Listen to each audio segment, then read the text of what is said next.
അതങ്ങനെ. നിങ്ങൾ വല്ലതും കഴിച്ചോ? ഉച്ചയ്ക്ക് ഊണ് കഴിച്ചതാ. എനിക്ക് പൊറോട്ടയും ഇറച്ചിയും വേണം. ഇറച്ചിയും പൊറോട്ടയും, പൊറോട്ടയും ഇറച്ചിയും. ഗണേശ, കാശുണ്ട് സാർ, ഞാൻ വാങ്ങിച്ചോളാം. പൊറോട്ടയും ഇറച്ചിയും, ആ പൊറോട്ടയും ഇറച്ചിയും വേണം. തരി ഒന്ന് അടങ്ങിയിരി. പൊറോട്ടയും ഇറച്ചിയും.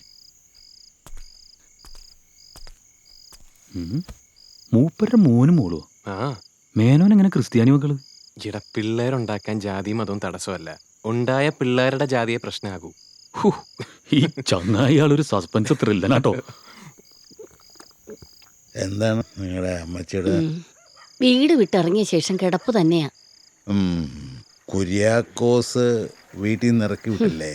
പലപ്പോഴായി വാങ്ങിയത് 6 ലക്ഷം ഉറുപ്പിക. പലിശയും പലിശയുടെ പലിശയായി ഇപ്പൊ അത് 25 ലക്ഷം ആയിന്ന. അത് കൊടുത്താലേ വീടിന്റെ ആധാരം തിരിച്ചു തരൂന്ന് പറഞ്ഞു. അത് കഴിഞ്ഞിട്ട് മതി അവിടുത്തെ പൊറുതി എന്നും പറഞ്ഞു.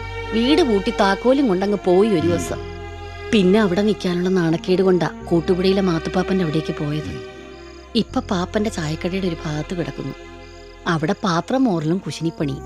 3 നേരം ആഹാരം കിട്ടും. അപ്പച്ചനൊന്ന് വന്നാ എന്തെങ്കിലും കുറച്ച് കാശ് കൊടുത്താ കുര്യാക്കോസ് മുതലാളി വീട് തിരിച്ചു തന്നേനെ.